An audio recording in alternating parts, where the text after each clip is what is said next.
Super hit shopping. ഓരോ ദിവസവും 1 ലക്ഷം വീതം ക്യാഷ് പ്രൈസും കൂടാതെ 15 കോടിയുടെ ഉറപ്പായ ഡിസ്കൗണ്ടുകളും സമ്മാനങ്ങളും. മൈ ജിയോ ഓണം മാസോണം സീസൺ 2. ആദ്യത്തെ ഇന്റർവ്യൂവിന് ഇവനെ ഊക്കണം എന്നോട് ഇവന്റെ കൂടെയുള്ള ആൾക്കാരാണ് വിഷമായോന്നൊക്കെ ഞാൻ അവനോട് ചോദിച്ചിട്ടുണ്ടായിരുന്നു. അതൊന്നും നീ എവിടെ പറയുന്നത്? ആളുകൾക്ക് എന്തിനാണ് എന്റെ പ്രണയത്തിനെ കുറിച്ച് ഇത്ര ക്യൂരിയോസിറ്റി? നിനക്ക് ആഗ്രഹം ഉണ്ടായിരുന്നു, അവന് പോലും ഇല്ല. ഞാനൊരു സെലിബ്രിറ്റി ആണെന്ന് എന്റെ ഫാമിലി റിയലൈസ് ചെയ്ത ഒരു വെള്ളിയാഴ്ചയായിരുന്നു. നിഖിലയുടെ തഗ്ഗൊക്കെ സൂപ്പർ അല്ലേ? നിനക്കെന്തൊരു വിഷമം പോലെ. എന്താണ് മോനെ, ഞാൻ എന്നോട് ഓൾറെഡി പറഞ്ഞിട്ടുണ്ട് എനിക്ക് അങ്ങനെ പ്രത്യേകിച്ച് കോൺസെപ്റ്റ് ഒന്നും ഇല്ല. ആരെ കിട്ടിയാലും സ്വന്തം സിനിമയായിട്ട് കണ്ട് ഞങ്ങൾ തന്നെ അഭിനയിച്ചാലും പിന്നെ സ്വന്തം സിനിമ ഇല്ലേ? ഇല്ല, അങ്ങനെയൊന്നുമില്ല. കണ്ടില്ല. കേരളത്തിൽ അങ്ങോളം ഇങ്ങോളം ഞങ്ങളുടെ ഗാനമേള നടക്കും, നമുക്ക് വല്ലതും അറിയോ? ചെന്ന് നിക്കുന്നതേ ഡയലോഗ് തെറ്റുമോന്ന് വിചാരിച്ചിട്ടാണ്. നമ്മളെ സംബന്ധിച്ച് നമ്മള് ആർട്ടിസ്റ്റ് ആണല്ലോ, നാട്ടുകാരൊക്കെ നമ്മളെ കാണാൻ നിൽക്കുകയാണല്ലോ. അവിടെ എന്താണ് ശ്രീ കാണിക്കുന്നേ എന്ത് ചോദിച്ചാൽ തീർന്നു. ഭൂമിയൊക്കെ പിളർന്നങ്ങട് പോയാ മതി. ഇതല്ലാതെ വേറെ എന്തെങ്കിലും ജോലി ഉണ്ടോ എന്ന് ചോദിക്കാറുണ്ട്. ചിലപ്പോ എനിക്ക് പറയണമെന്നൊക്കെ തോന്നുന്നത് കഴിഞ്ഞിട്ട് വേണം തൊഴിലുറപ്പിന് പോകാൻ. പണ്ട് എനിക്ക് ഭയങ്കര സംശയമായിരുന്നു, ഷാരൂഖ് ഖാന്റെ കയ്യിൽ 5 രൂപ ഉണ്ടാവും. സംശയമായിരുന്നു പണ്ട്. ഒരു 5 രൂപ 2 രൂപ കണ്ടിട്ടുണ്ടാവും. അങ്ങനെ കയ്യില് പൈസ ആയിട്ടേ. വീട്ടിലൊന്നും ആരും പിച്ചക്കാരൻ ചെല്ലൂല. എല്ലാവരുടെയും പോലെ തന്നെയാണ് ഞങ്ങളും. അച്ഛനും അമ്മ എന്തിരുന്ന കഞ്ഞി പിടിച്ചിരിക്കുക. ഉള്ളപ്പം ബിരിയാണി ഇല്ലെങ്കിൽ ചോറുന്നൊക്കെ. ചെന്നൈയിലൊക്കെ പോയിട്ട് ഓട്ടോക്കാരോട് ഞാൻ മറ്റേ 50 രൂപ തരാൻ പറ്റില്ല, 20 രൂപ തരാൻ പറ്റില്ല പറയാം. അമ്മ മോനെ നീ ഒരു സിനിമ നടിയാണ്.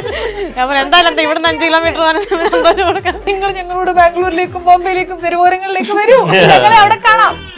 നിങ്ങൾക്കൊരു 5000 രൂപയാണ് ആവശ്യം എന്നുണ്ടെങ്കിൽ ഞങ്ങൾക്ക് അത് 50,000 രൂപയുടെ ആയിരിക്കും ആവശ്യം. ഞങ്ങളുടെ ആവശ്യത്തിന് പൈസ കൂടുതലാണ് എന്ത് ചെയ്ത് കഴിഞ്ഞാലും. താരങ്ങൾ പ്രതിഫലം ഓടിയാ ഞാൻ അടുത്ത പടം എടുക്കും. ഈ പടം ഓടിയില്ലേലും നിങ്ങൾ അടുത്ത പടം എടുക്കണം. ഞങ്ങൾ ഈ പ്രമോഷന് പോയെന്ന കാശ് ഞങ്ങൾക്ക് അടുത്ത പടത്തിൽ വേണം മേടിക്കാൻ. ഞങ്ങൾക്ക് റെസ്റ്റ് അല്ലേ? Hi hello viewers, welcome to our show untold with Ajin. ഇന്ന് നമ്മുടെ കൂടെ കുറച്ച് അൺടോൾഡ് സ്റ്റോറീസ് പറയാനുള്ളത്. സെപ്റ്റംബർ 20 കഥ എന്ന് പറയുന്ന സിനിമ തിയേറ്ററിലേക്ക് എത്തുകയാണ്. സോ വളരെ പ്ലീസിംഗ് ആയിട്ടുള്ള ഒരു ലവ് സ്റ്റോറിയാണത്. സോ അതിന്റെ കുറച്ച് വിശേഷങ്ങൾ പങ്കുവയ്ക്കാൻ we have director Vishnu Mohan, Anusree and Vimal. So 3 പേർക്കും welcome to the show.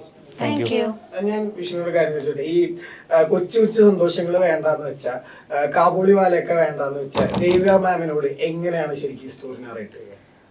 Story narrate ചെയ്ത് ഫസ്റ്റ് ഞാനും നമ്മുടെ DOP ജോമോണ്ടി ജോണും അവിടെ പോയിട്ടാണ് ആദ്യം കഥ പറയുന്നത്. അപ്പം അന്ന് തന്നെ കഥ പറഞ്ഞു പുള്ളിക്കാരി കഥയൊക്കെ കിട്ടുമല്ലോ, ഓക്കെയാണ്, നന്നായിട്ടുണ്ടെന്നൊക്കെ പറഞ്ഞു. പക്ഷേ സിനിമ ഞാൻ ചെയ്യുന്നില്ല, സിനിമയിലേക്ക് ഞാനില്ല, ഓൾ ദി ബെസ്റ്റ് നിങ്ങൾ ചെയ്തോളൂ എന്ന് പറഞ്ഞിട്ട് അങ്ങനെ വിട്ട്.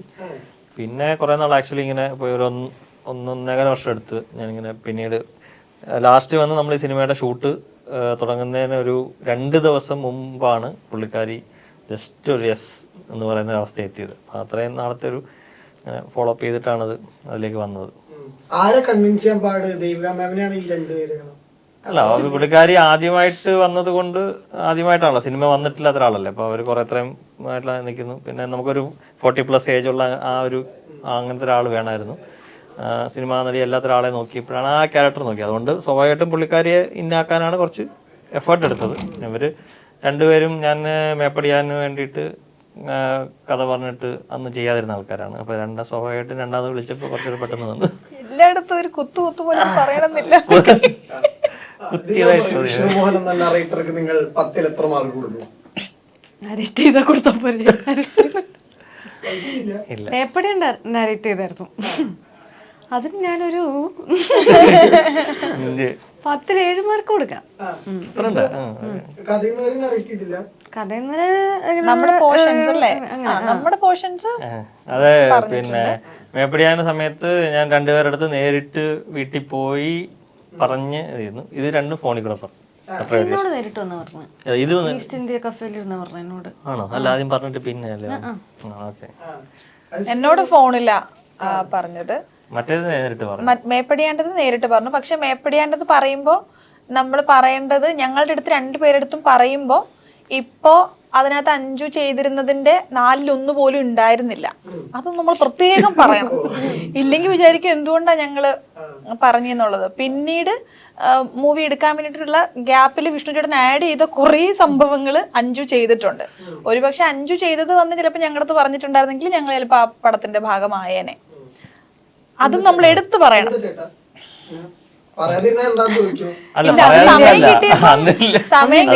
കൊറോണയ്ക്ക് മുമ്പാണ് ഞാനിത് പറഞ്ഞത്. പിന്നെ കൊറോണയ്ക്ക് കുറെ സമയം ഫ്രീ ആയിട്ടിരുന്നപ്പം കുറെ കൂടെ ക്യാരക്ടറൊക്കെ ഇങ്ങനെ വലുതാക്കി. അപ്പൊ സ്വാഭാവികമായിട്ട് സിനിമ വന്നപ്പോ കുറച്ചുകൂടെ കൂടി കുറച്ച് ക്രിയേറ്റിവിറ്റി ഉണർത്തി സമയം കിട്ടിയപ്പോ.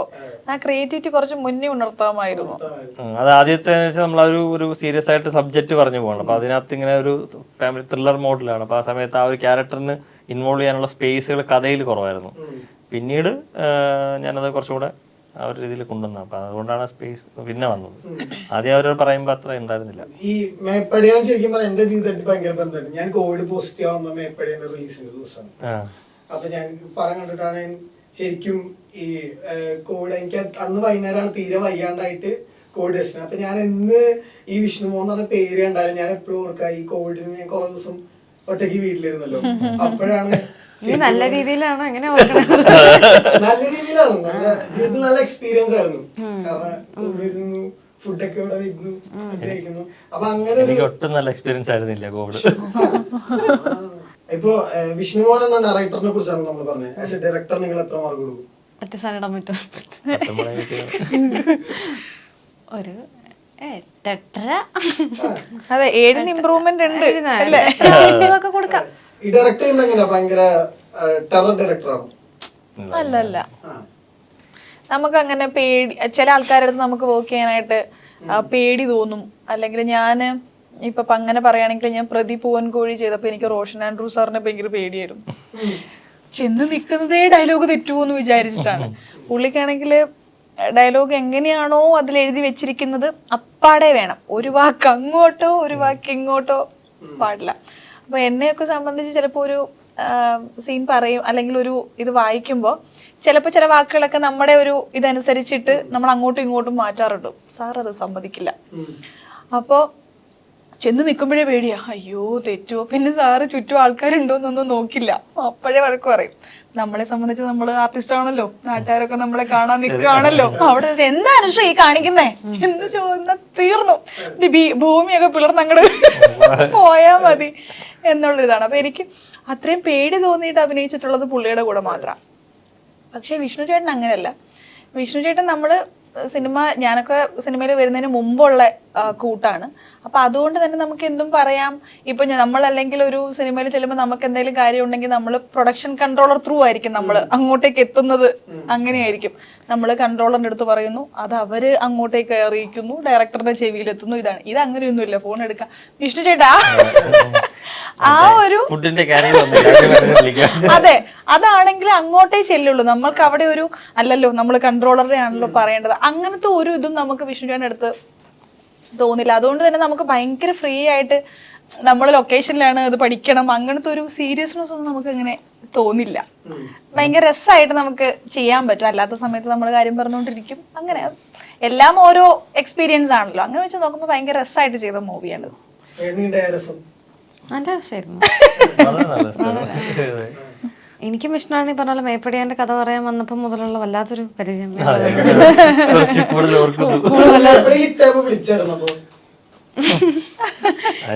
ഞാൻ സിനിമ കണ്ടിട്ട് വിളിച്ചായിരുന്നു.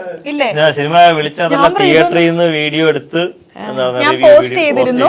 പിന്നെ ഞാൻ വിളിച്ചു, ഇതൊന്നും ഇല്ലല്ലോ നിങ്ങൾ ഞങ്ങളുടെ അടുത്ത് പറഞ്ഞപ്പം. ഇതിപ്പോ സോങ് ഉണ്ട്, അവര് തമ്മിലുള്ള സീൻസ് ഉണ്ട്, കല്യാണം ഉണ്ട്, ഇതെല്ലാം ഉണ്ട്. ഞങ്ങളുടെ അടുത്ത് പറയുമ്പോ ഞങ്ങളുടെ രണ്ടുപേരെടുത്ത് പറയുമ്പോഴും ആ ക്യാരക്ടർ ജീപ്പ് ഇറങ്ങുന്നില്ല. ജീപ്പ് വരുന്നു മാത്രമേ ഉണ്ടായിരുന്നുള്ളൂ. അപ്പൊ പറഞ്ഞു ഞാൻ സ്ക്രിപ്റ്റ് ചോദിച്ചു. അപ്പൊ എന്നോട് പറഞ്ഞ് സ്ക്രിപ്റ്റ് തരാൻ പറ്റില്ല, സ്ക്രിപ്റ്റിൽ കുത്തി വരച്ചിട്ടിരിക്കുന്നു.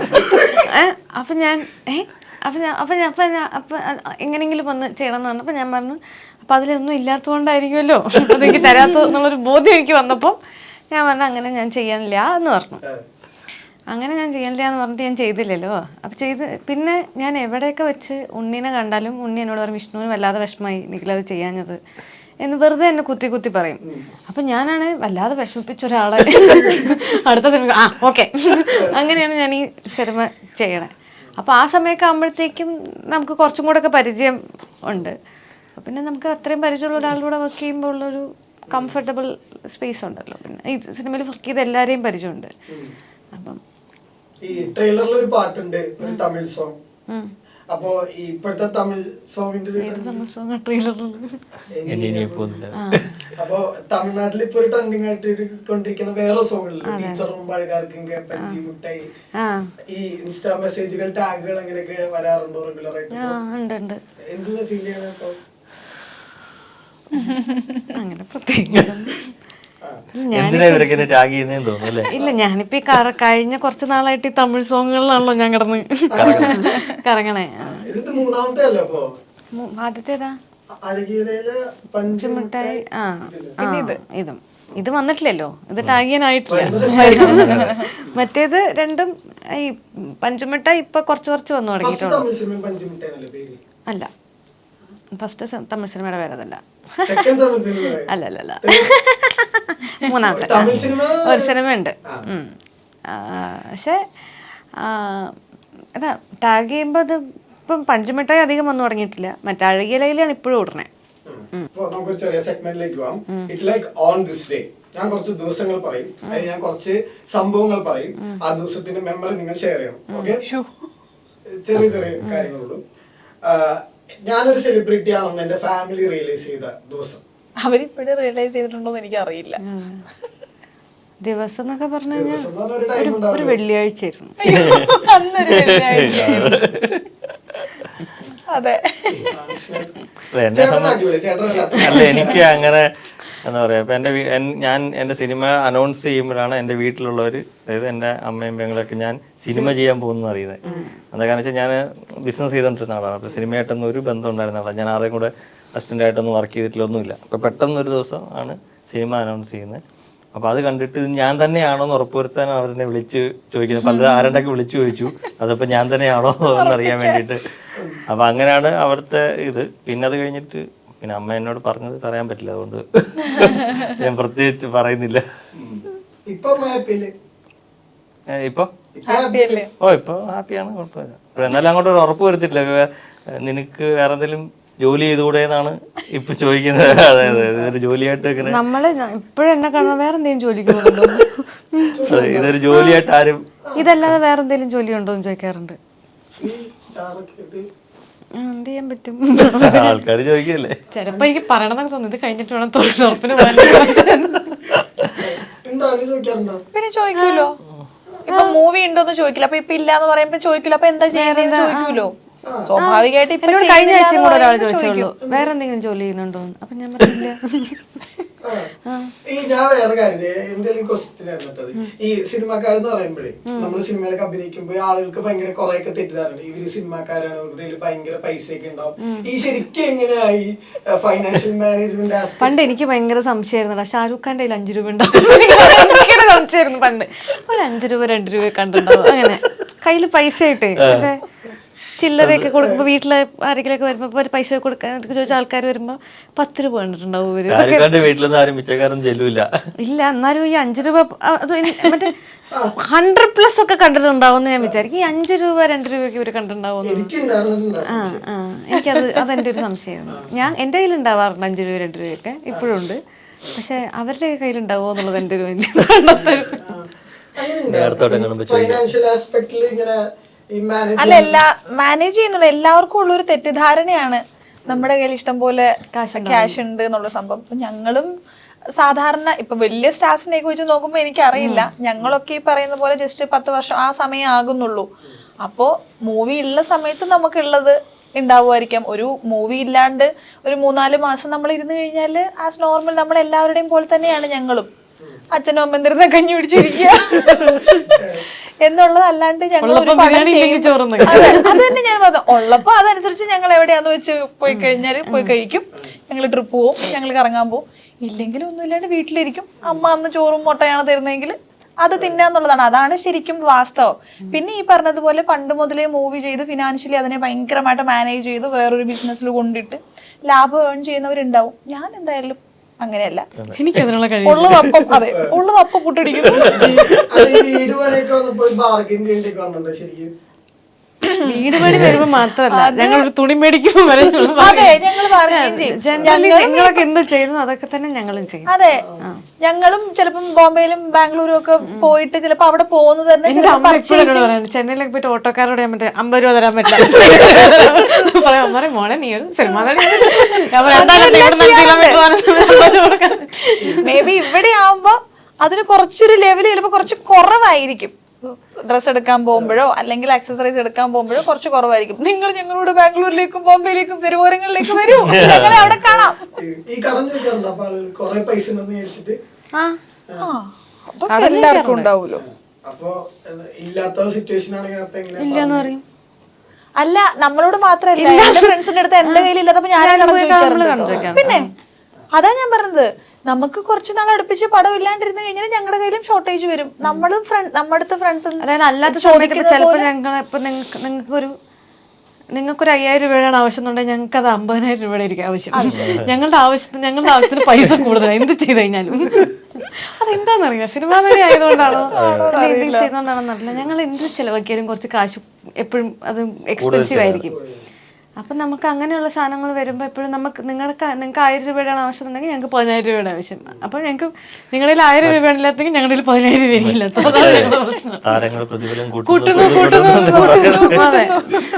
വിഷ്ണുട്ടൻ എങ്ങനെയാ ഈ ഡയറക്ടർ ആവാന്ന് പറയുമ്പോ തന്നെ ഈ സിനിമ എന്ന് പറയുമ്പോ ഭയങ്കര അൺസർട്ടനിറ്റി ഉണ്ടാവല്ലോ. ഈ നമ്മളിപ്പോ സിനിമയിൽ ഒരു നല്ല കോൺസ്റ്റന്റ് ഇൻകം വരുന്നൊന്നും നമുക്കറിയില്ല. വിഷ്ണുട്ടൻ കടം പറയുന്നു. അതെ, ഞാൻ എന്നെ സംബന്ധിച്ച് ആക്ച്വലി ഞാൻ ഒരുപാട് പയറ്റി തെളിഞ്ഞു വന്ന ആളാ. അതുകൊണ്ട് എനിക്ക്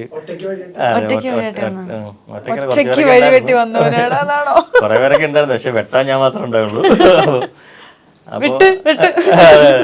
പിന്നെ അതെ, അവിടെ വെട്ടി ഇവിടെ വെട്ടെന്ന് പറയാനുണ്ടായി. അല്ല, ആക്ച്വലി ഞാൻ പറയാം, ബിസിനസ് ഒക്കെ ആയിരുന്നു. അപ്പൊ എനിക്ക് കുറെ അപ്പ് ആൻഡ് ഡൗൺസ് നമുക്ക് സ്വാഭാവികമായിട്ടുണ്ടാവുന്ന കുറെ കാര്യങ്ങളൊക്കെ ഉണ്ടായിട്ടുണ്ട്.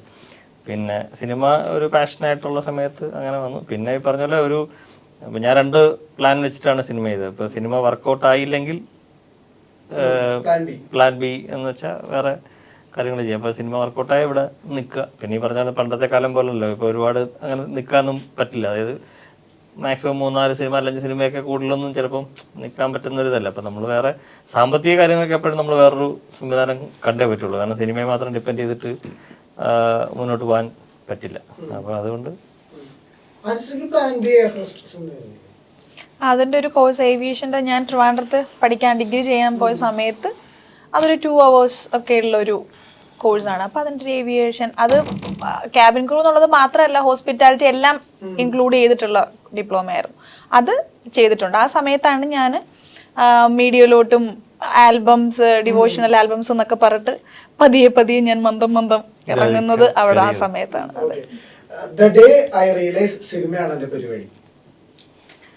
എന്റേതാണെങ്കിൽ ഞാൻ റിയാലിറ്റി ഷോ ചെയ്യുന്ന സമയത്തും വരുമോ ഇല്ലയോ ചെയ്യുമോ എന്നുള്ളൊരു കൺഫ്യൂഷൻ ഉണ്ടായിരുന്നു. പക്ഷെ ആ ഒരു ഇഷ്ടം തോന്നി തുടങ്ങിയിരുന്നു റിയാലിറ്റി ഷോ ചെയ്ത് തുടങ്ങിയ സമയത്ത്. വിന്നർ ആണ് എന്ന് പറഞ്ഞപ്പോഴത്തേക്ക് ഓക്കെ, ഇനി ഞാൻ കാരണം ആ സിനിമയിൽ അല്ല ആ ഷോ ചെയ്യുന്ന സമയത്ത് ആ ഷോ വിജയിക്കുന്ന ആളാണ് ലാൽ ജോസ് സാറിന്റെ അടുത്ത പടത്തിലെ നായിക എന്നുള്ളതാണ്. സോ ഞാൻ വിന്നറായ ആ മൊമെന്റിൽ ഓക്കെ, ഇനി എന്തായാലും സിനിമ ചെയ്യണം എന്ന് ഉറപ്പിച്ചിട്ടുണ്ട്.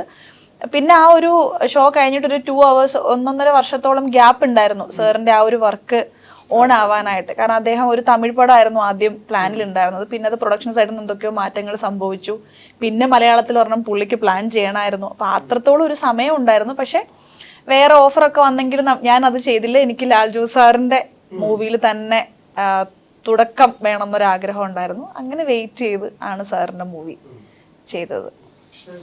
എന്നെ മേപ്പടിയാ റിലീസിന് മുമ്പ് ഗുഡ് വിൽ എന്റർടൈൻമെന്റ് ജോബി ചേട്ടൻ പടം കണ്ടിട്ട് പുള്ളി തന്നെ 2 പേരെ കണ്ടിരുന്ന പ്രിവ്യൂ ഇത് പടം കണ്ട്. പുള്ളി കണ്ടു കഴിഞ്ഞിട്ട് ഫസ്റ്റ് എന്നെ എൻ്റെ കെട്ടിപ്പിടിച്ച് നിന്റെ അടുത്ത പടം ഏതായാലും ഞാൻ പ്രൊഡ്യൂസ് ചെയ്യും, ആരെ വെച്ചാണെങ്കിലും ചെയ്യും എന്ന് പറഞ്ഞു. അപ്പോൾ ആദ്യമായിട്ടൊരു പ്രൊഡ്യൂസർ നമ്മളോട് പറഞ്ഞപ്പോൾ സ്വാഭാവികമായിട്ട് ഇനി 1-2 പടമൊക്കെ ചെയ്യാൻ പറ്റും എന്നൊരു തോന്നൽ വന്നു. ഞാൻ ലവ് 24/7 ഒക്കെ കഴിഞ്ഞ് വെട്രിവേൽ കിടാരി എന്നൊക്കെ പറഞ്ഞ് ഞാൻ 2 പടം ചെയ്തിട്ടുണ്ട്. അതുവരെ ഞാൻ അങ്ങനെ സിനിമ ഭയങ്കര സീരിയസ് ആയിട്ട് കണ്ടിരുന്നു. അതുവരെ ഞാൻ സിനിമ ചെയ്യണ്ടായിരുന്നു, പക്ഷേ സിനിമ സീരിയസ് ആയിട്ട് കണ്ടിരുന്നില്ല. അതിന് ശേഷമാണ് ഞാൻ സീരിയസ് ആയിട്ട് ഓക്കെ ഈ പണിയെടുക്കാം എന്ന് ഞാൻ വിചാരിച്ചത്. തമിഴ് പടത്തിന് ശേഷം ലവ് 24/7 ആദ്യം ഞാൻ തമിഴ് ചെയ്തു. എന്നിട്ട് ഞാൻ വേണ്ടാന്ന് വെച്ചു, സിനിമയ്ക്ക് സിനിമയിൽ പണിക്കണ്ടേ എന്നെ വിട്ടുവിടുകയായിരുന്നു. അപ്പോൾ ബാലേജ് എന്നെ വിളിച്ചോണ്ട് പോയിട്ട് നിർബന്ധിച്ച് കൊണ്ടുപോയിട്ട് ലവ് 24/7 അഭിനയിപ്പിച്ചു. അപ്പോൾ എനിക്ക് കുഴപ്പമില്ല, രസമുണ്ട് പരിപാടി എന്ന് തോന്നി. പിന്നെ വെട്രിവേലിക്കിടെ 2 തമിഴ് പടം ചെയ്തു. അപ്പം അതും കൂടെ ആയപ്പം മൊത്തത്തിൽ എനിക്ക് ഓക്കെ കൊള്ളാം. അങ്ങനെ 4th May 2012 ആണോ റിലീസ് ഡയമണ്ട് നെക്ലേസ്? 2012 എന്ന് പറയുമ്പോൾ ഓർമ്മയുണ്ട് എനിക്ക്. ഡേറ്റ് അത്ര ഇതല്ല, 2012 എൻ്റെ സിനിമ എന്നുള്ളത് അറിയാം. ഫ്രണ്ട്സ് കാണാൻ പോയിട്ടുണ്ടായിരുന്നു, പക്ഷെ എന്നാലും അധികം എൻ്റെ തുടക്കത്തിൽ എൻ്റെ നാട്ടുകാർ, കൂട്ടുകാർ, വീട്ടുകാരൊന്നും അധികം സപ്പോർട്ടീവ് ആയിരുന്നില്ല. അത് പണ്ടത്തെ എൻ്റെ പല ഇൻ്റർവ്യൂസിലും ഉണ്ട്. അപ്പോൾ അതുകൊണ്ട് ആ സമയത്ത് എൻ്റെ കൂട്ടുകാർ പോയി ഭയങ്കര എക്സൈറ്റഡ് ആയി പറഞ്ഞു എന്നുള്ള അനുഭവങ്ങളൊന്നും ഇല്ല. എൻ്റെ ബ്രദർ അന്ന് ഗൾഫിൽ ജോലി ചെയ്യുന്ന സമയം, മസ്കറ്റിൽ ജോലി ചെയ്യുന്ന സമയമാണ്. അപ്പം അണ്ണൻ താമസിക്കുന്നതിൻ്റെ എത്രയോ ട്രാവൽ ചെയ്തിട്ടാണ് അവർക്ക് തിയേറ്ററുള്ള സ്ഥലത്ത് പോകാൻ പറ്റുക. അപ്പോൾ അവിടെ റിലീസായ സമയത്ത് ചേട്ടൻ്റെ കൂടെ വർക്ക് ചെയ്തവരെ എല്ലാം കൊണ്ടുപോയി മൂവി കാണിച്ചു എന്ന് പറഞ്ഞിട്ട് എന്നെ ഫോണൊക്കെ വിളിച്ച് പറഞ്ഞിട്ടുള്ള സംഭവങ്ങളുണ്ട്. അല്ലാണ്ട് എൻ്റെ അച്ഛനമ്മ അങ്ങനെ അല്ലാണ്ട് വേറെ ഫാമിലി മെമ്പേഴ്സ് പോയി അല്ലെങ്കിൽ എൻ്റെ കൂട്ടുകാരെ പോയി എന്നൊക്കെ പറഞ്ഞിട്ടുള്ള സംഭവങ്ങൾ ആദ്യത്തെ സിനിമയിൽ ഉണ്ടായിട്ടില്ല. അതിലേക്ക് എത്താനായിട്ട് കുറച്ച് വർഷങ്ങൾ ഞാൻ താണ്ടേണ്ടി വന്നു. മേ ബി ഇപ്പോൾ അത് സംഭവിക്കുന്നുണ്ടായിരിക്കാം. ആദ്യത്തെ ദിവസങ്ങളിൽ പോയിട്ട് വിളിച്ച് പറയാനായിട്ടൊക്കെ ഒരുപാട് കൂട്ടുകാരും നാട്ടുകാരും ഉണ്ട്, പക്ഷെ ആ സമയത്ത് ഉണ്ടായിട്ടില്ല. 14th January 2020 മേപ്പടിയാൻ അതിപ്പോ മാര് പറഞ്ഞാൽ ഈ ആളുകൾ വിളിച്ചു പറഞ്ഞതന്നെ. ഇപ്പൊ എനിക്ക് അതുപോലെ വളരെ ഒരു ക്ലോസ് ഫ്രണ്ട്. അപ്പം അത്ര ക്ലോസ് സർക്കിൾ അങ്ങനൊന്നും ആൾക്കാരൊന്നും വലുതായിട്ട് അങ്ങനെ ഇതിനെക്കുറിച്ച് വലിയ എക്സൈറ്റഡ് ആയിട്ടോ അങ്ങനൊന്നും എനിക്കും അങ്ങനെ ഉണ്ടായിട്ടില്ല. പക്ഷെ ആദ്യത്തെ ഷോ ഉച്ച കഴിഞ്ഞപ്പം എൻ്റെ ഒരു അടുത്ത ഫ്രണ്ട് എന്നെ വിളിച്ചിട്ട് പറഞ്ഞു, എടാ നിന്റെ പടം കൊള്ളാന്നാണല്ലോ കേൾക്കുന്നത്. അപ്പൊ ഞാൻ നീ എന്റെ കൊള്ളത്തില്ലെന്നാണോ വിചാരിച്ചത്. അപ്പൊ അതിന്റെ ഒരു അത്ഭുതത്തോട് ചോദിക്കുന്നത് അതെനിക്ക് ഇപ്പോഴും ഓർമ്മയായിട്ട് വിളിച്ചു പറഞ്ഞു. അത് പിന്നെ സ്വാഭാവികമായിട്ട് നമ്മുടെ ഒരു കരിയറിലൊരു ചേഞ്ച് വന്നൊരു ദിവസമാണല്ലോ. അത് സ്വാഭാവികമായിട്ട് നമുക്ക് എപ്പോഴും സ്പെഷ്യൽ ഡേ ആണ്. ഡേറ്റ് അങ്ങനെ പറയട്ടെ, ഞാൻ ഏത് പറയണെന്ന് വിചാരിച്ചിരിക്കുന്നത്. 18th ജൂലൈയോ? അതില്ല, എനിക്കറിയില്ല. ലവ് 24/7 15 ആണോ? ഞാൻ തിയേറ്ററിൽ പോയി കണ്ടോളാം.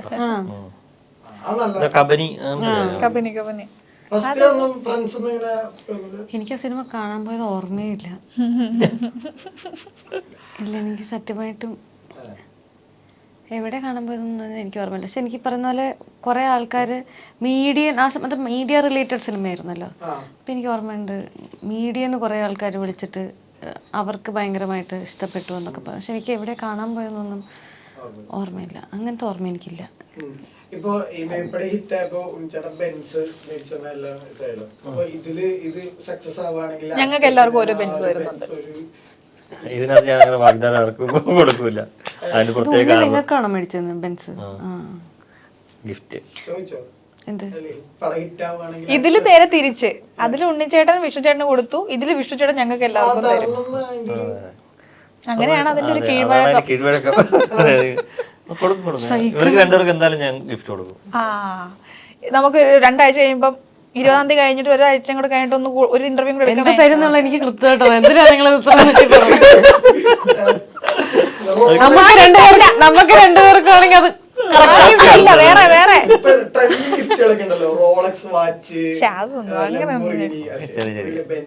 നമ്മളെപ്പോഴും ആളുകളോട് സ്നേഹത്തോട് പെരുമാറുക, അതാണ് ഏറ്റവും വലിയ. അതൊന്നും അല്ല കേട്ടോ, അതൊന്നും അല്ല. അതല്ലേ നിങ്ങളത് ആഗ്രഹിക്കുന്നില്ല?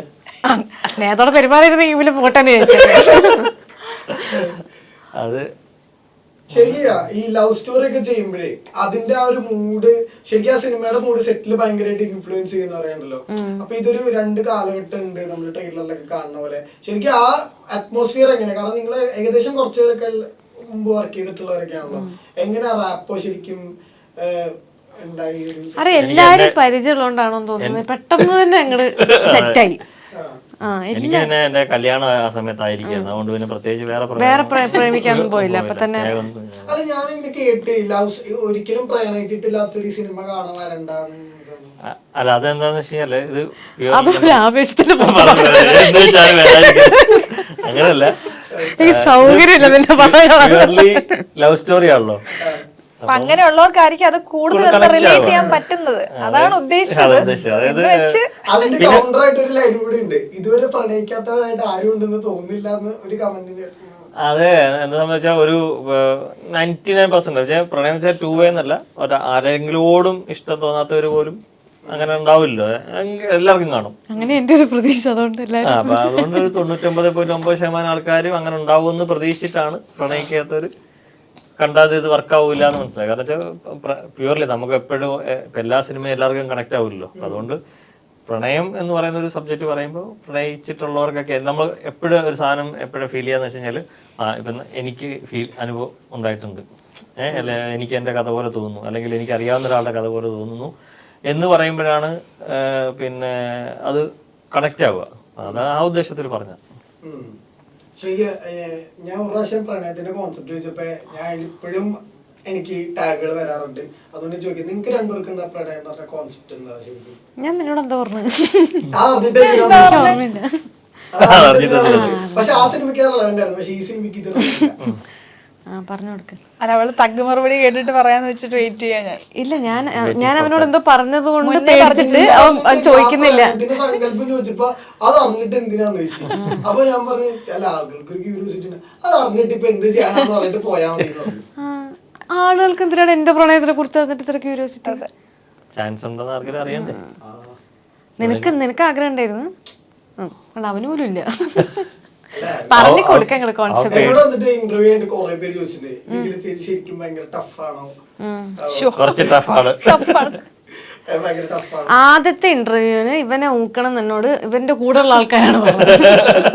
ഇവന്റെ ആദ്യത്തെ ഇന്റർവ്യൂ ആയിരുന്നത്. ഇവൻ ജീവിതത്തിൽ ആദ്യമായിട്ട് ചെയ്ത ഇന്റർവ്യൂ എന്നെയാണ് ചെയ്തിരിക്കുന്നത്. അപ്പൊ ഇവനൊരു കോട്ടൊക്കെ ഇട്ട് വന്ന്. അപ്പൊ ഞാൻ ഇവനോട് ചോദിച്ചു, മോനെ നിനക്ക് ഈ കോട്ട് ചൂടെടുക്കണ്ടേ ചോദിച്ചു. കാരണം അവിടെ ഭയങ്കര ചൂടായിരുന്നു ആ റൂമില്, AC ഒന്നുമില്ല. ഇവൻ ഞാൻ ടീഷർട്ട് ഇട്ട് അതിന്റെ മുകളിൽ കോട്ടൊക്കെ ഇട്ട്, ഞാനാണ് കോട്ടൺ ഡ്രസ് ഇട്ടിട്ട് തന്നെ വേർക്കുന്നത്. ചോദിച്ചു, മോനെ എനിക്ക് ചൂടെടുക്കണ്ടേ ചോദിച്ചു. അപ്പൊ ഇവരെല്ലാരും കൂടെ എന്റെ അടുത്ത് വന്നിട്ട് പറഞ്ഞു, ഇവൻ എങ്ങനെയെങ്കിലും ഒന്ന് കളിയാക്കി ഒന്ന് ഇതാക്കണം. അപ്പൊ ഞാൻ പിന്നെ അവരെയൊക്കെ അറിയാവുന്നതുകൊണ്ട് ഇവൻ എനിക്ക് അറിയാത്തതുകൊണ്ട് ഞാൻ കളിയാക്കിയതാ. പിന്നെ ഇവനെല്ലാരും കൂടെ എടുത്ത് പറയാൻ തുടങ്ങിയപ്പോ ഞാൻ നിന്നെ വിളിച്ച് പറഞ്ഞില്ല, ഞാൻ ഇവനെ വിളിച്ച് മോൻ വിഷമായോ എന്നൊക്കെ ഞാൻ അവനോട് ചോദിച്ചിട്ടുണ്ടായിരുന്നു. അതൊന്നും നീ എവിടെ പറയുന്നത്?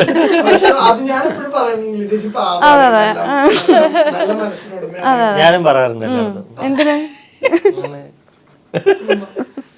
എന്നോട് പലരും ചോദിച്ചു, നീ എന്ത് പറഞ്ഞു? അല്ല പാവം, അതിനൊക്കെ നല്ലത്. എന്തായിരുന്നു പ്രണയം? Concept of love. പ്രണയം നല്ലൊരു വികാരമാണെന്നാണ് ഞാൻ വിശ്വസിക്കുന്നത്. കൂടെ അത് ഷെയർ ചെയ്യുന്ന ആള് നല്ലതാണെങ്കിൽ, ഇല്ലെങ്കിൽ ഏറ്റവും വളരെ മോശമായിട്ടുള്ള കാര്യവുമായിരിക്കും. അതെ, വളരെ നമ്മൾ ശ്രദ്ധിക്കേണ്ട കാര്യം. കൂടെയുള്ള ആളാണെങ്കിൽ ആ ഷെയർ ചെയ്യുന്ന പ്രണയം എന്ന് പറയുന്ന വികാരം നല്ലതാണെന്ന് വിശ്വസിക്കുന്ന ഒരാളാണ് ഞാൻ. പിന്നെ പ്രണയിക്കാണ്ടൊന്നും ഇരുന്നിട്ടൊന്നുമില്ല, നല്ല കാര്യമാണ്. നമ്മുടെ ലൈഫിൽ എപ്പോഴാണെങ്കിലും ആ ഒരു ഫീൽ എന്താണെന്ന് അറിയണം. എല്ലാവരുടെയും കൺസെപ്റ്റ് ഓരോന്നായിരിക്കും. എന്നെ സംബന്ധിച്ചിടത്തോളം അത് എന്താണെന്ന് അറിയണം. എല്ലാവരുടെയും ഈക്വൽ സ്പേസ് അവർക്ക് കൊടുക്കണം. എന്നാൽ നമ്മൾ കാര്യങ്ങൾ ചോദിക്കുകയും പറയുകയും മറ്റേ കൊടുക്കൽ വാങ്ങൽ സംഭവമാണല്ലോ. അങ്ങോട്ട് കൊടുക്കുക, ഇങ്ങോട്ട് എടുക്കുക, അവരവരുടേതായിട്ടുള്ള സ്പേസ് കൊടുക്കുക, റെസ്പെക്ട് കൊടുക്കുക. അങ്ങനെ പോവുകയാണെന്നുണ്ടെങ്കിൽ നല്ലൊരു കാര്യം തന്നെയാന്നുള്ളതാണ് ഞാൻ വിശ്വസിക്കുന്നത്.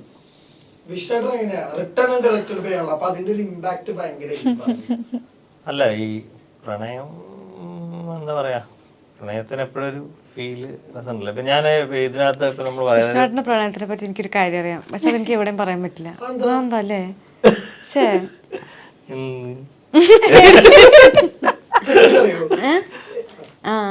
എനിക്ക് ശരിക്കും ഒരു കാര്യം അറിയാം, പക്ഷെ അത് പറയാൻ പറ്റില്ല. പെട്ടെന്ന് ഇന്റർവ്യൂ കഴിയുമ്പോ അമ്മ ചേച്ചി വിളിക്കും, അത്രയും ഡീറ്റെയിൽസ് ഒന്നും എനിക്കറിയില്ല. പക്ഷെ ഇതല്ല അല്ല, ഇത് എന്താ സംഭവം ഞാൻ ചോദിക്കാൻ കാരണം എന്താ വെച്ച് കഴിഞ്ഞാൽ, ഒരു സംഭവം കൂടെ ആ റൈറ്റപ്പിൽ പറയണ്ടായിരുന്നു. പ്രണയത്തിന്റെ എൻഡ് പ്രൊഡക്റ്റിനേക്കാളും അതായത് അവസാനം എന്ത് സംഭവിക്കുന്നതിനേക്കാൾ കൂടുതൽ ആ ട്രാവൽ ഭയങ്കര ഇമ്പോർട്ടന്റ് ആണ്. അതാണ് ഞാൻ ചോദിച്ചത്. അതെ, തീർച്ചയായും. ഇപ്പം എല്ലാ പ്രണയങ്ങളും സക്സസ് ആവണം, അല്ലെങ്കിൽ കല്യാണം എന്നാണല്ലോ എല്ലാവരും ഒരു ഉദ്ദേശിക്കുക. അപ്പം എല്ലാ പ്രണയവും കല്യാണത്തിൽ എത്തണമെന്ന് ഒരു നിർബന്ധവുമില്ല. പകുതിയും ചിലപ്പം പകുതി വഴിയിലോ അല്ലെങ്കിൽ ഒരു ലാസ്റ്റ് സ്റ്റേജിൽ വരെയൊക്കെ എത്തിയിട്ടൊക്കെ പോകുന്ന പ്രണയങ്ങളുണ്ടാവും. ചിലപ്പോൾ ഒരിക്കലും കല്യാണം എന്ന് പറയുന്ന ഒരു ഇതിലേക്ക് ഒരിക്കലും എത്തത്തില്ല എന്ന് ഉറപ്പുള്ള പ്രണയങ്ങളുണ്ടല്ലോ, അങ്ങനെ ഉണ്ടാവും. പലതരത്തിലുണ്ടല്ലോ. അപ്പോൾ അതുകൊണ്ട് ബേസിക്കലി ഇനി എത്ര ആണെങ്കിലും ഇത് റിസൾട്ട് മോശമായ പോലും ആൾക്കാർക്ക് ആ ഒരു ജേണി എപ്പോഴും ഒരാളുടെ ലൈഫിൽ എപ്പോഴും ഒരു മെമ്മറി ഭയങ്കരമായിട്ട് നമ്മൾ എത്ര ഇല്ലെന്ന് പറഞ്ഞാലും ഉണ്ടാവുന്നൊരു കാര്യമാണ്. അപ്പോൾ അങ്ങനത്തെ പല ഇമോഷൻസ് അല്ലെങ്കിൽ പലതരത്തിൽ, ഇപ്പോൾ പ്രായത്തിൽ മൂത്തവരെ പ്രണയിക്കാം, താഴെയുള്ളവരെ പ്രണയിക്കാം, ഒരേ സമയം രണ്ടുപേരെ പ്രണയിക്കാം, പല കാര്യങ്ങളും. അപ്പോൾ അങ്ങനത്തെ പല ആംഗിളിൽ പല ലെയറിലായിട്ടാണ് നമ്മൾ. അപ്പോൾ ഇതെങ്ങനെ ഉണ്ടാവും എന്നുള്ള ഞാൻ പറയാം. ഒരു പ്രണയം സബ്ജക്റ്റ് പറയുമ്പോൾ ഞാൻ എന്നെ സംബന്ധിച്ച് ഞാൻ മേപ്പടിയാതിന് ശേഷം ചെയ്യാനിരുന്ന വേറൊരു ജോർണൽ സിനിമയായിരുന്നു. അപ്പം ഞാൻ പിന്നീട് ചില കാരണം കൊണ്ട് നമ്മൾ ആ സിനിമ വിട്ടു, അത് ചെയ്തില്ല. പക്ഷെ അടുത്ത് ചെയ്യുമ്പോൾ ഞാൻ ഇത് അപ്പോഴും നമ്മൾ ഈ സിനിമ ചെയ്യണമെന്ന് പ്ലാൻ ചെയ്ത് വെച്ചിരുന്നതാണ്. പക്ഷെ അത് പിന്നെ എപ്പോഴെങ്കിലും 1-2 സിനിമ കഴിഞ്ഞിട്ട് എപ്പോഴെങ്കിലും ചെയ്യണമെന്ന് ആഗ്രഹിച്ചിരുന്നു. പക്ഷെ എനിക്കിത് ചെയ്യാൻ ഭയങ്കര ഇഷ്ടമുണ്ടായിരുന്നു. ഇത് ഇങ്ങനത്തെ ഒരു പ്രണയ സബ്ജക്റ്റ് പറയാൻ ഭയങ്കര ഇഷ്ടമുണ്ടായിരുന്നു. അപ്പോൾ അതുകൊണ്ടാണ് പിന്നീട് ഈ സിനിമ ചെയ്യാൻ. ഞാൻ ഇതിനകത്ത് തന്നെ നമ്മൾ പ്രൊഡക്ഷൻ ചെയ്യുന്നത് തന്നെ അതിൻ്റെ ഒരു എക്സാമ്പിളാണ്. അതായത് നമ്മുടെ അടുത്ത സുഹൃത്ത് ജോമോൻ ഡിജോൺ, ഷമീർ മുഹമ്മദ് എഡിറ്റർ, അവരുടെ പ്ലാൻ ചെയ്യുന്ന കമ്പനി, ഹാരിസ് ദേശം, അനീഷേരൻ, അവരുടെ ഇമാജിൻ, ഇപ്പോൾ വാഴയൊക്കെ ചെയ്തിട്ടുള്ള അവരുടെ കമ്പനി, ഇവരെല്ലാം നമ്മൾ വളരെ അടുത്ത സുഹൃത്തുക്കളെ ഞങ്ങൾ ഒരുമിച്ച്. അപ്പോൾ ഇങ്ങനൊരു സാധനം ചെയ്യാമെന്ന് സംസാരിച്ചപ്പോൾ എല്ലാവർക്കും ഇതിനോട് ഒരു എന്താ പറയുക ഇഷ്ടം, ഇത് ചെയ്യാം എന്നൊരു ആ ഒരു താല്പര്യമാണ് എല്ലാവരും ഇതിനകത്ത് കോ പ്രൊഡക്ഷനിൽ നമ്മളിത് ചെയ്യാൻ. ഷമീർക്കയുടെ ലവ് മാരേജ് ആയിരുന്നോ? അതെ. അങ്ങനെയാണ് വിഷ്ണുവിനൊഴികെ ബാക്കി എല്ലാവരും ലവ് മാരേജ് പ്രൊഡ്യൂസേഴ്സ്. ഹാരിസ് അതെ, അനീഷേട്ടൻ അതെ, ജോമോൻ ചേട്ടൻ അതെ. ഞാൻ ഒഴിച്ചു എല്ലാരും. അതെ അതെ എല്ലാരും. പക്ഷെ എന്റെ ലവ് മാരേജ് ആണെന്ന് ഒരുപാട് പേര് തെറ്റിദ്ധരിക്കുന്നുണ്ട്. എന്റെ അറേഞ്ച് മാരേജാണ്. പക്ഷെ ഒരുപാട് പേര് തെറ്റിദ്ധരിക്കുന്നുണ്ട് ഞാൻ പ്രേമിച്ച് കിട്ടിയത്. എന്താണ് മോനെ, ഞാൻ എന്നോട് ഓൾറെഡി പറഞ്ഞിട്ടുണ്ട് എനിക്ക് അങ്ങനെ പ്രത്യേകിച്ച് കോൺസെപ്റ്റ് ഒന്നും ഇല്ല. ആരെ കിട്ടിയാലും ഓക്കെ, ആർക്ക് എന്നെ കിട്ടിയാലും ലോട്ടറി ആണെന്ന്. വിഷ്ണുമോൻ എന്ന മാർക്കറ്റിംഗ് ജീനിയസിനെ നിങ്ങൾ വല്ലാത്ത മാർക്കറ്റിംഗ് ഈ മേപ്പടിയാനൊക്കെ ഒരു കേസ് സ്റ്റഡി ഒരു MBA പേപ്പറിൽ ആണല്ലേ? ഇതും അതെ, കഥ എന്ന് വരെ ആവും, ക്രിമിനൽ കേസ് സ്റ്റഡി വരെ ആവണ്ടേ. അടിപൊളി. അനുമോഹൻ എവിടെ, അവന് ശ്വാസം വീണിട്ടുണ്ടോ എന്ന് ചോദിക്കണം. ഞങ്ങളെ കയറ്റാനായിട്ട് ആവുന്നത്ര നോക്കി. ഞാൻ പറഞ്ഞു ഈ സിനിമ കേരളത്തിൽ ഏറ്റവും കൂടുതൽ ഓടാൻ പോകുന്ന കൊല്ലത്തായിരിക്കും. ഞങ്ങളുടെ സിനിമയുടെ ഏറ്റവും അധികം പ്രൊമോഷൻസ് ഞങ്ങൾ നടത്തുന്ന കൊല്ലത്ത്. അത് എന്തിനാണെന്ന് എനിക്കറിയാം. ഇപ്പൊ ഇന്ന് അടുത്ത ദിവസം നിന്നെയൊക്കെ ഒരു വണ്ടി കയറ്റി ഞങ്ങൾ കൊല്ലത്തുണ്ടോ, അവിടെ ഞങ്ങൾ പ്രൊമോഷൻ നടത്തും. എല്ലാം ഡിഫറെന്റ് ആയിട്ട് ചിന്തിക്കുന്ന ആളാണ് വിഷ്ണു ചേട്ടൻ. അപ്പൊ എല്ലാവരും ഈ കൊച്ചിയല്ലേ എപ്പോഴും മാർക്കറ്റിംഗ് സ്ട്രാറ്റജി വെച്ച് നോക്കാം.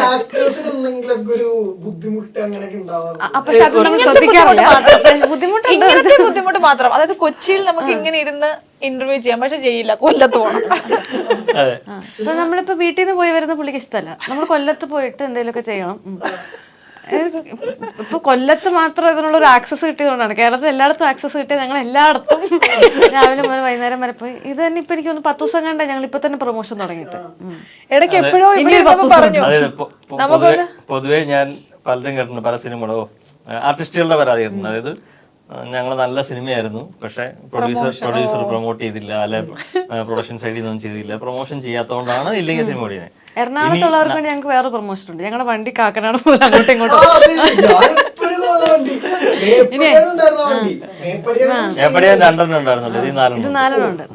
ഞങ്ങൾക്ക് ട്രാവൽ ചെയ്യാൻ അങ്ങോട്ടും ഇങ്ങോട്ടും പോകാൻ ആ വണ്ടി തന്നെയാണ് തരുന്നത്. കഴിഞ്ഞ ദിവസം എന്നെ വിളിച്ചിട്ട് എന്നോട് പറഞ്ഞു ഞാൻ വണ്ടി വിടാം. അപ്പൊ ഞാൻ വേണ്ട, ഞാൻ എന്റെ വണ്ടിയിൽ വന്നോളാം. വേണ്ട, ഞാൻ വണ്ടി വിടാം. ഞാൻ പറഞ്ഞാൽ അല്ല ഞാൻ വണ്ടി വിടാം. അപ്പൊ ഞാൻ കുറച്ച് ഞാൻ ആലോചിച്ചു ഇതാണോ പോയി. ഞാൻ പറഞ്ഞു വേണ്ട.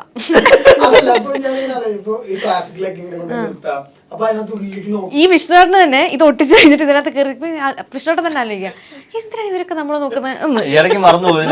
ഒട്ടിച്ചിട്ടുണ്ട്. എന്താണ് എല്ലാരും എന്നെ നോക്കുന്നത്. അപ്പൊ പിന്നെ വണ്ടി കാണുമ്പോഴാണല്ലോ ആൾക്കാർ പെട്ടെന്ന് നോക്കുക. ഗ്ലാസ്സിലാണെങ്കിൽ കൂളിംഗ് പേപ്പർ ഇല്ല. ഈ വണ്ടി കേരളത്തിൽ എവിടെയുള്ളവർ കണ്ടില്ലെങ്കിൽ കൊച്ചിയിലുള്ളവർ കൊല്ലത്തുള്ളവർ ദയവേദി സിനിമ കാണും. ദേ വണ്ടിയിൽ നിഖില മിമില് അല്ലെങ്കിൽ ദേ അനുമോഹൻ, ദേ അനുശ്രീ. അത് പിന്നെ എന്താ പറയാ നമുക്ക് അപ്പൊ നമ്മൾ അവരോട് പറയാണ്ട് പറയും സെപ്റ്റംബർ 20 കഥ ഇത് ഞാൻ വേറെ ഒന്നും വലുതായിട്ട് ഒട്ടിച്ച് വെച്ചിട്ട് 20-ാം തീയതി ഗുരുവായൂർ ഇന്നലെ മിന്നാന്ന് മറ്റൊരു 325 കല്യാണം നടന്നു ഓർക്കണ്ട. ആ 328 കല്യാണം. അപ്പം വിഷ്ണുവേട്ടൻ വിളിച്ചു ഗുരുവായൂരിൽ 328 അപ്പൊ ഞാൻ ഇനി അവിടെ പോയി കൊല്ലം കല്യാണം കഴിക്കണം എന്നൊക്കെ പറയാൻ പറഞ്ഞു. അപ്പൊ ഞാൻ ചോദിച്ചു ഗുരുവായൂർ വല്ലതും പോണായിരിക്കും. ഇല്ല പോണ്ട, നമ്മളവിടെ കുറച്ച് സ്റ്റാൻഡുകൾ വെച്ചിട്ടുണ്ട്, ഇവർക്കെല്ലാം ആശംസകൾ പറഞ്ഞിട്ട്. അത്രയും പ്രൊമോഷൻ ജീനിയസ്. അത് ഇപ്പൊ ഇന്റർവ്യൂവിന് കയറുന്നതിന് മുമ്പ് ഒരാൾ വാർത്ത ലിങ്ക് അയച്ചു തന്നു. അത് വാർത്തയായിട്ട് കേരളത്തിൽ അങ്ങോളം ഇങ്ങോളം ഞങ്ങളുടെ ഗാനമേള നടക്കും. നമുക്ക് വല്ലതും അറിയോ?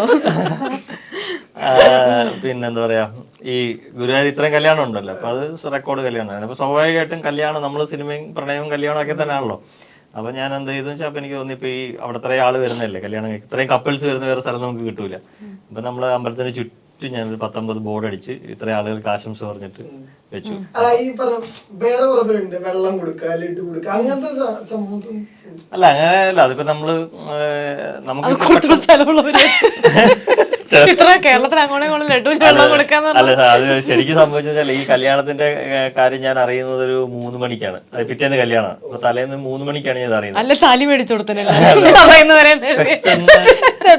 ആലോചിച്ചപ്പോ പെട്ടെന്ന് എന്ത് ചെയ്യാൻ പറ്റും ഗുരുവായൂരെന്ന് ആലോചിച്ചപ്പം പെട്ടെന്ന് പറ്റുന്നത് കുറച്ച് ബോർഡ് അടിച്ച് വെക്കാന്നുള്ളത്. അപ്പൊ അങ്ങനെ പക്ഷെ ശരിക്കും ഒരു കാര്യം പറയട്ടെ, ഈ സിനിമയുടെ എല്ലാം ചെയ്യുന്നത് വിഷ്ണുവേട്ടനാണ്. അതായത് നമുക്ക് യൂഷ്വലി ഇപ്പോൾ ഇതിന് വേറൊരു നമ്മളൊരു സിസ്റ്റം അങ്ങനെയൊന്നും ഇല്ല. നമ്മളെ വിളിക്കുന്നതാണെങ്കിലും പ്രൊമോഷൻ വിളിക്കുന്നതാണെങ്കിലും വരാന്നൊക്കെ ആണെങ്കിലും എല്ലാം വിഷ്ണുവേട്ടനല്ല.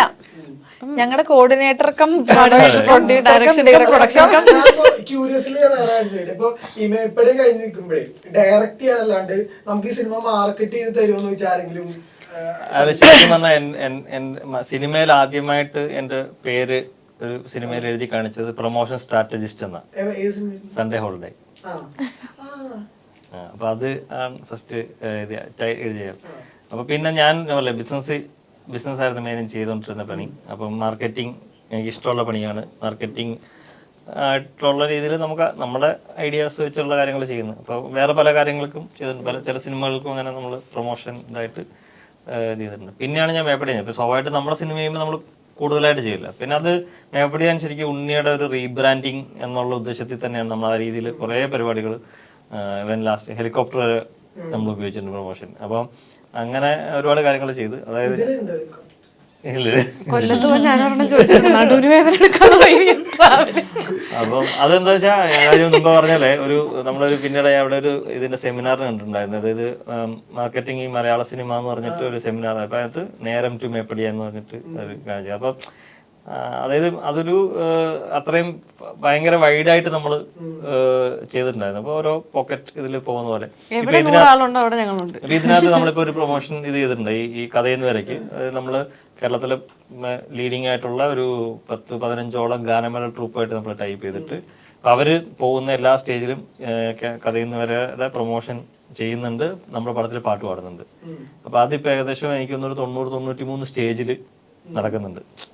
ഞാൻ തമാശ പറഞ്ഞല്ലോ, സത്യമായിട്ട് എവിടെ 100 പേരുണ്ടോ അവിടെ ഞങ്ങൾ ഒരു സ്റ്റാൻഡിങ് അങ്ങനത്തെ സാധനങ്ങൾ നടക്കുന്നുണ്ട്. പിന്നെ പറ്റുന്നുണ്ട് അത് പടം നമ്മള് മാർക്കറ്റ് ആൾക്കാരിലേക്ക് എത്തണം. ഒരു സിനിമ ഉണ്ടെന്ന് അറിയണം, അത് മാർക്കറ്റ് ചെയ്യണം. തന്നെ ഒരുപാട് സിനിമകൾ ഇറങ്ങുന്നുണ്ട്. നമ്മൾ ഇങ്ങനെ ഒരു സിനിമ വരുന്നുണ്ട് എന്ന് ആൾക്കാരെ അറിയിക്കാന്ന് പറയുന്നത്. അതിപ്പം യൂട്യൂബ് ചാനലിൽ ഇപ്പൊ നിനക്കൊക്കെ ഇന്റർവ്യൂ തന്ന ആൾക്കാർക്ക് കണ്ടു മടുത്തുണ്ടാവില്ലേ? ചിലപ്പോ ഇതൊന്നും ആൾക്കാർ കാണണ്ടാവില്ല. മറ്റൊന്നും ഇങ്ങനെ അല്ല, ഇതിനകത്ത് മെയിൻ നമ്മളിപ്പോ 6-7 കോടി രൂപ 8 കോടി രൂപ മുടക്കി സിനിമ ചെയ്യുമ്പോൾ സ്വാഭാവികമായിട്ട് ആ പടം മാർക്കറ്റ് ചെയ്യാന്നുള്ളത് നമ്മുടെ ഉത്തരവാദിത്വമാണ്. അപ്പം പിന്നെ ഈ പറഞ്ഞ നമ്മള് സിനിമയ്ക്ക് ഒരു വിധിയുണ്ട്. നമ്മളൊരു സിനിമ ഇറങ്ങുമ്പോൾ അത് നന്നാവുക ഓടുക എന്നൊക്കെ പറഞ്ഞ വേറെ ഇതാണ്. പക്ഷെ നമ്മുടെ ഭാഗത്തും ചെയ്യാനുള്ളത് ഇപ്പൊ ഞാൻ നേരത്തെ പറഞ്ഞത് ഞാൻ നേരിട്ട് ഇതെല്ലാം ഡീൽ ചെയ്യാൻ ഒരു സ്ഥലത്തും ഒരു ഇത് വരരുത്. അല്ലെങ്കിൽ നമ്മള് പിന്നെ എനിക്ക് അങ്ങനെ ഒരു സൈക്കോളജിക്കൽ പ്രശ്നമുണ്ട്. അതായത് ഞാൻ തന്നെ ചെയ്യണം എന്നൊരു സാധനം ഉണ്ട്. സത്യപ്പുറത്തൊന്ന് ഗൂഗിൾ പേ ഒക്കെ ചെയ്യണം. സത്യടാ, ശരിക്കും തമാശ പറഞ്ഞല്ല. പുള്ളി ആ സമയത്തും ഈ പ്രൊഡ്യൂസറുടെ അതും ആ സ്ട്രെസ്സും പുള്ളിക്കുണ്ട്. അതിനിടയ്ക്ക് പുള്ളി ഒരു കല്യാണം ആലോചിച്ച് വെക്കണേ. 7 ദിവസം ഗ്യാപ്പ് എടുത്ത കല്യാണം കഴിച്ചത്. ഷെഡ്യൂൾ ബ്രേക്ക് ചെയ്തു, 7 ദിവസം ഗ്യാപ്പ് എടുത്തു, കല്യാണം കഴിഞ്ഞ് നേരെ വീണ്ടും അടുത്ത ഷെഡ്യൂൾ തുടങ്ങി. അപ്പൊ ഇങ്ങനെയാണത്. ഇതുവരെ പോയിട്ടില്ല. അതൊരു പ്രശ്നമായിട്ട് ഇങ്ങനെ നിൽക്കുകയാണ്. ഞാൻ ആദ്യം വിചാരിച്ചു ഷൂട്ട് കഴിഞ്ഞിട്ട് പോകാന്ന്. പിന്നെ വിചാരിച്ച് ഡബിങ് കഴിഞ്ഞിട്ട് വന്നു. പിന്നെ വിചാരിച്ചാൽ ഇന്ന് പോസ്റ്റ് പ്രൊഡക്ഷൻ കഴിഞ്ഞിട്ട് പോവാം. പിന്നെ വിചാരിച്ച പ്രൊമോഷനോടെ കഴിഞ്ഞ് അതിനിടയ്ക്ക് വെഡിങ് ആനിവേഴ്സറി കഴിഞ്ഞും പോയി. ഒരു വർഷമായി. അപ്പൊ അതൊക്കെയാണ് ഇതിനകത്ത്. ഞാൻ ഇപ്പോഴും കല്യാണത്തിന് പോയി എനിക്ക് ഈ പറഞ്ഞല്ലോ നമ്മൾ ഈ കൊറേ ആളുടെ ആയിരുന്നു കല്യാണത്തിന്. സുരേഷ് ചേട്ടനൊക്കെ ഇവരെയൊന്നും കണ്ടില്ല. ഞങ്ങള് പക്ഷെ അതെ അതാ ഞങ്ങള് തന്നെ എങ്ങനെയോ കണ്ടത് ഇവരൊക്കെ.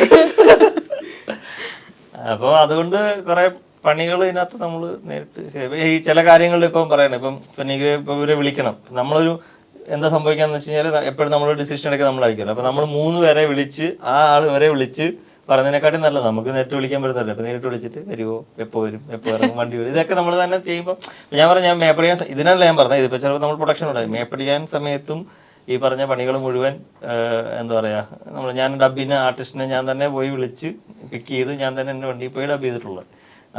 തിരിച്ചു കൊണ്ടുവിട്ടു. അപ്പൊ അങ്ങനെ മറ്റൊരു രീതിയിൽ അപ്പൊ അതിൻ്റെ ഒന്നും ആ പടത്തിന് ഈ പടത്തിനൊന്നും പോസ്റ്റ് പ്രൊഡക്ഷനിലൊന്നും പ്രൊഡക്ഷൻ മാനേജേഴ്സോ അങ്ങനെയുള്ള ആളുകളൊന്നും നമ്മൾ 2 ഇതിനും ഉണ്ടായിട്ടില്ല. അതെല്ലാം നമ്മൾ തന്നെ ചെയ്ത് അപ്പൊ പ്ലാൻ ചെയ്ത് ചെയ്യുന്നതിന്റെ ഗുണം സിനിമയ്ക്ക് എന്താ മൊത്തത്തിലുള്ള കാര്യങ്ങളിൽ നമുക്ക് ഗുണം ചെയ്യാറുണ്ട്. ബിഫോർ ഈ കൺക്ലൂഡ്, നിങ്ങൾ പരസ്പരം ഈ പറഞ്ഞ ഒരു സിനിമ ചെയ്തു അതിന്റെ പ്രൊമോഷനിൽ ആക്റ്റീവ് നിൽക്കുന്നു, നിങ്ങൾ പരസ്പരം മനസ്സിലാക്കിയ പഠിച്ചൊരു പാഠം എന്തായിരിക്കും?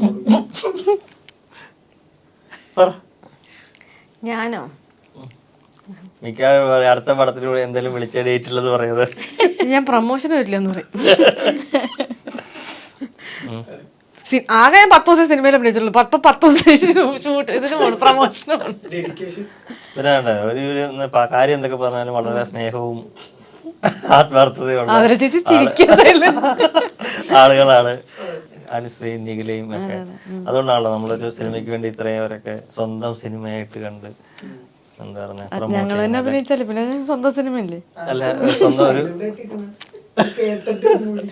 ഇല്ല അങ്ങനെയൊന്നുമില്ല. കണ്ടില്ല. അങ്ങനെയല്ല, പാഠം പഠിച്ചതായിട്ട്. അല്ല പാഠം നല്ല പുള്ളിയുടെ ഈ ഒരു ടാലന്റ് ഭയങ്കര കൊള്ളാം, നിഖിലയുടെ ഈ ഒരു ടാലന്റ് കൊള്ളാം, അങ്ങനെ എന്തെങ്കിലും കിട്ടും? നിഖിലയുടെ തഗ്ഗൊക്കെ സൂപ്പർ അല്ലേ? നിനക്കെന്തൊരു വിഷമം.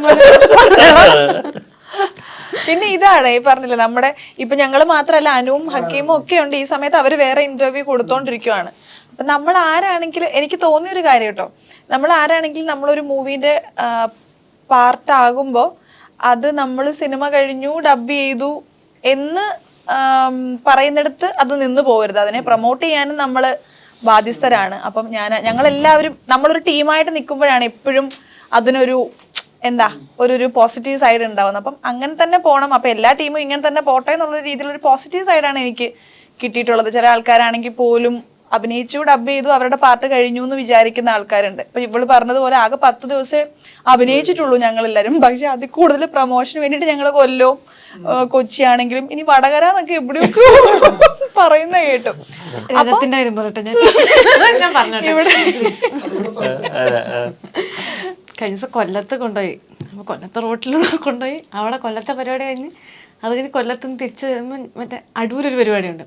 അടൂരൊരു അപ്പം എനിക്ക് അടൂർ പരിപാടി ഇല്ല. അപ്പോൾ എനിക്ക് ആക്ച്വലി വേറൊരു പരിപാടിക്ക് പോകാനുണ്ടായിരുന്നു. അത് ക്യാൻസൽ ആയതുകൊണ്ട് ഞാൻ ഇവരുടെ കൂടെ തന്നെ തിരിച്ചു വരും. അപ്പം എന്നോട് പറഞ്ഞാൽ അവിടുത്തെ പരിപാടി കുറച്ച് സമയമുള്ളൂ, അതും കൂടെ കഴിഞ്ഞിട്ട്. അപ്പോൾ ഞാനാണെങ്കിൽ ഒരു പോസ്റ്റ് അടിച്ച് രാത്രി, അതായത് ഒരു തലേ ദിവസം രാത്രി തുടങ്ങി പിറ്റേ ദിവസം രാത്രി വരെ നമ്മൾ ട്രാവൽ ചെയ്തുകൊണ്ടിരിക്കുക. അപ്പം ഞാൻ വണ്ടി കയറി വിഷ്ണു ഞാൻ ഇല്ല കൊല്ലത്തേക്ക്. അപ്പം ഞാൻ പറഞ്ഞു ഞാൻ ഇല്ല കൊല്ലത്തേക്ക്. ഞാൻ പറഞ്ഞു ഇനി കൊച്ചിയിൽ വല്ല പരിപാടി ഉണ്ടെങ്കിൽ ഞാനുള്ളൂ, ഇനി ഞാൻ കൊല്ലത്തേക്ക് വരുന്നില്ല എന്ന് ഞാൻ പറഞ്ഞുകൊണ്ടിരിക്കുക. അപ്പോൾ സൈഡിൽ നിന്ന് ഒരു മെസ്സേജ് വന്നുകൊണ്ടിരിക്കുന്നു. അപ്പോൾ വിഷ്ണുവിനോട് എനിക്കൊരു കാര്യം അറിയാം, നമുക്ക് പല പ്രമോഷനും ഇനി ഒരു രഥം വരാനുണ്ട്. അപ്പോൾ ഞാൻ രഥമൊന്നുമില്ല എന്ന് പറഞ്ഞിട്ട് മറ്റേ വിഷ്ണുയുടെ സൈഡിൽ നിന്ന് ഇയാൾക്ക് മെസ്സേജ് അയച്ചു. പുള്ളി രഥം ഉണ്ടെന്ന് പറഞ്ഞ ഒരാളവിടെ നിന്ന് മെസ്സേജ് അയച്ചപ്പോൾ വിഷ്ണുവിനെ പുള്ളിക്ക് മെസ്സേജ് എവിടെ രഥം. അപ്പം പുള്ളി മറ്റേ വോയിസ് നോട്ട് അയച്ചത് വിഷ്ണുവിനെ അറിയാതെ പ്ലേ ചെയ്ത സൗണ്ടില്ല. അപ്പം പുള്ളി അവിടെ നിന്ന്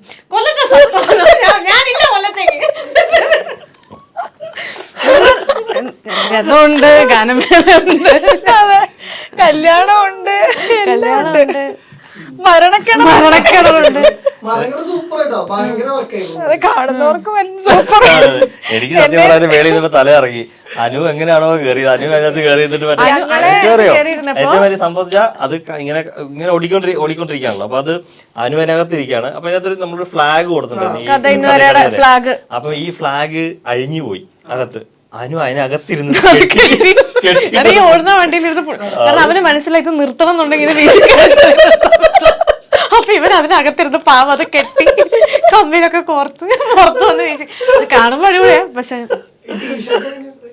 ടീഷർട്ട് പുള്ളി സ്വന്തമായിട്ട് അത് നമ്മുടെ പ്രൊമോഷനിൽ വേണോ എവിടെയെങ്കിലും പോകുമ്പോ ഇട്ടോണ്ട് പോയാ മതി. കൊറേ ടീഷർട്ട് അടിച്ച് കാണാതെ പോയി. കാണാതെ വേണം. മോഷ്ടിച്ചോ? അതും പോയോ? എവിടാന്നറിയില്ല. ആ പോയിട്ട് വന്നതിനിടയ്ക്ക് പിന്നെ ടീഷർട്ട് നോക്കിയപ്പോ 2 ഉള്ളു, ബാക്കിയെല്ലാം പോയി. അയ്യോ. അപ്പോ പറഞ്ഞ പോലെ സെപ്റ്റംബർ 20 കഥ ഇന്നുവരെ തിയേറ്ററിലേക്ക് എത്തുകയാണ്. അപ്പൊ എല്ലാവിധ ആശംസകളും നേരുന്നു. പക്ഷെ അടുത്ത പടത്തിന്റെ അപ്ഡേറ്റ് എന്തെങ്കിലും തരാറായിരുന്നു? അടുത്ത പടത്തിന്റെ സ്റ്റാൻഡിൽ from the director of Meppadiyan കഥയെന്ന് വരെ എന്ന് പറഞ്ഞ അടുത്ത പടത്തിന് അടുത്ത 2 പ്രൊജക്ട് ഈ സുരേഷയുടെ കല്യാണത്തിന് വന്നപ്പോ ഈ അടുത്ത സിനിമ സുരേഷേട്ടൻ സിനിമ പ്ലാൻ ഇല്ല അങ്ങനെ ഒന്നുമില്ല. അതുകൊണ്ടൊന്നുമില്ല.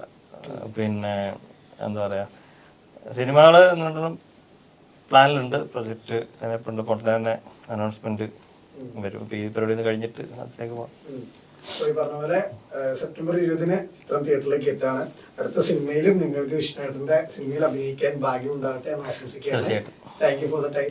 ഈ പടം ഓടിയാൽ ഞാൻ അടുത്ത പടം എടുക്കും. ഈ പടം ഓടിയില്ലേലും നിങ്ങൾ അടുത്ത പടം എടുക്കണം. ഞങ്ങൾ ഈ പ്രമോഷന് പോയെന്ന കാഴ്ച ഞങ്ങൾ അടുത്ത പടത്തിൽ വേണം മേടിക്കാൻ. Thank you for the time. Super hit shopping. ഓരോ ദിവസവും 1 ലക്ഷം വീതം ക്യാഷ് പ്രൈസും കൂടാതെ 15 കോടിയുടെ ഉറപ്പായ ഡിസ്കൗണ്ടുകളും സമ്മാനങ്ങളും. മൈ ജിയോ ഓണം മാസോണം സീസൺ 2.